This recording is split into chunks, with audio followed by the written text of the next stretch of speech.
bersama saya.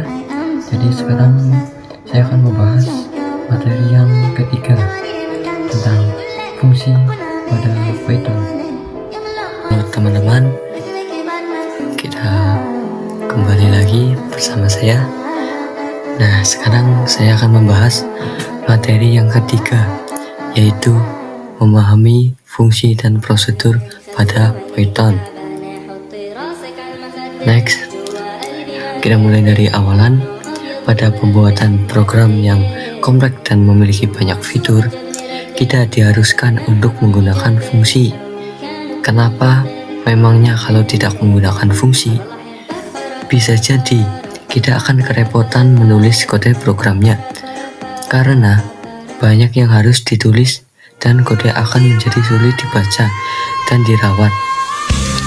Dengan fungsi, kita dapat memecahkan program menjadi subprogram yang lebih sederhana. Jadi, benar bisa kita bagi-bagi menjadi banyak agar menjadi lebih mudah.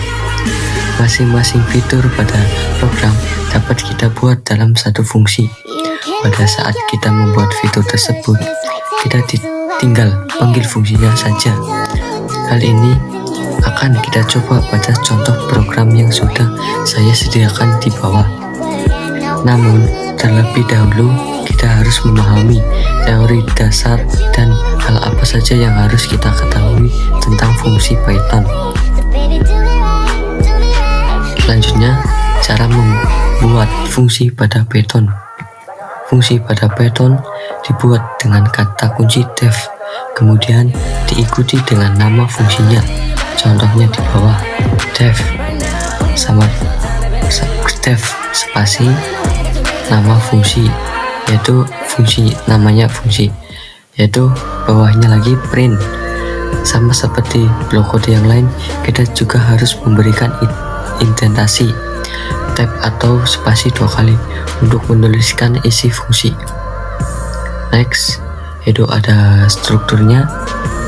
Def sebagai indentasi, hello sebagai nama fungsi, print hello world sebagai body atau isi fungsi. Next, setelah kita buat fungsinya, lalu apa? Masa kita biarkan saja? Ya, tidak mungkin. Setelah itu kita bisa memanggilnya seperti contoh di bawah ini, yaitu nama garis bawah fungsi kurung buka kurung tutup. Sebagai contoh di bawah ini kita lihat def salam, jadi nama fungsinya yaitu salam, print hello world selamat pagi, dan pemanggilan fungsinya yaitu salam kurung buka kurung tutup. Next, nah kita coba panggil sebanyak 3 kali, yaitu salam kurung buka kurung tutup, salam kurung buka kurung tutup, salam kurung buka kurung tutup.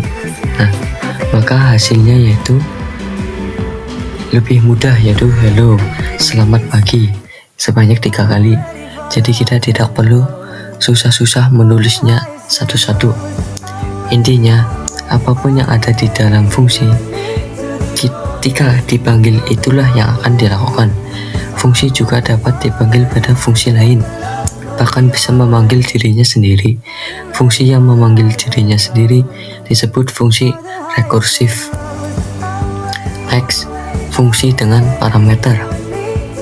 Sekarang, bagaimana kalau kita ingin memberikan input nilai ke dalam fungsi?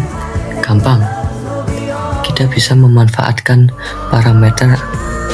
Apa itu parameter? Parameter adalah variabel yang menampung nilai untuk diproses di dalam fungsi. Nah, ini adalah strukturnya. Fungsinya masih sama, def masih sama.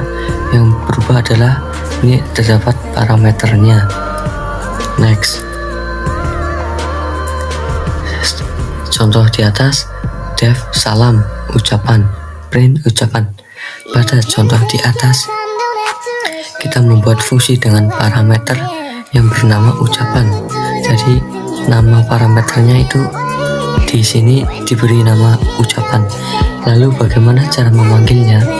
Cara memanggilnya Cara memanggil fungsi yang memiliki parameter adalah seperti ini. Salam, kurung buka, tanda petik 2, selamat siang, tanda petik 2, kurung tutup. Nah, selamat siang adalah nilai parameter yang kita berikan. Lalu, bagaimana kalau parameternya lebih dari 1? Kita bisa menggunakan tanda koma untuk memisahkannya. Oke, sebagai contohnya sebagai berikut. Def luas segitiga, kurung buka, alas, koma tinggi, kurung tutup. Nah, ini kan parameternya 2. Nah, jadi kita pisahkan dengan tanda koma. Selanjutnya ada luas, alas kali tinggi dibagi 2, print, luas segitiga. Nah, cara pemanggilannya luas, tanda strip di bawah segitiga, sesuai nama yang di atas. Terus kita tinggal memasukkan angkanya dan akan muncul hasilnya. Next. Fungsi yang mengembalikan nilai. Fungsi yang tidak mengembalikan nilai biasanya disebut dengan prosedur. Namun, kadang kita butuh proses dari fungsi untuk digunakan pada proses berikutnya. Maka, harus mengembalikan nilai dari hasil pemrosesannya. Cara mengembalikan nilai adalah menggunakan kata kunci return, lalu diikuti dengan nilai atau variabel yang akan dikembalikan. Contohnya di sampingnya, def luas persegi, parameter inputnya sisi, luas, sisi kali sisi. Nah, yang membedakan ada return dan hasil pemrosesan. Next.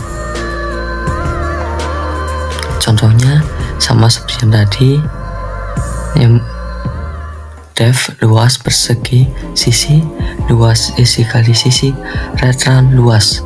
Pemanggilannya print luas persegi dan berikutnya.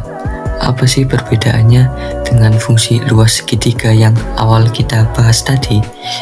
Pada fungsi luas segitiga, kita melakukan print dari hasil pemrosesan secara langsung di dalam fungsinya. Sedangkan luas persegi, kita melakukan print pada saat pemanggilannya. Jadi, fungsi luas persegi akan bernilai sesuai dengan hasil yang dikembalikan, sehingga kita dapat memanfaatkannya untuk pemrosesan berikutnya. Jadi, kalau yang luas persegi itu masih ada lanjutannya. Oke. Untuk rangkumannya, di materi ini saya juga sama-sama sedang belajar. Jadi untuk materi selanjutnya kita akan belajar bersama-sama. Demikian, bila ada kesalahan dalam pengucapan atau kesalahan dalam berbicara, saya mohon maaf yang besar-besarnya. Saya akhiri. Sekian, terima kasih. Wassalamualaikum warahmatullahi wabarakatuh.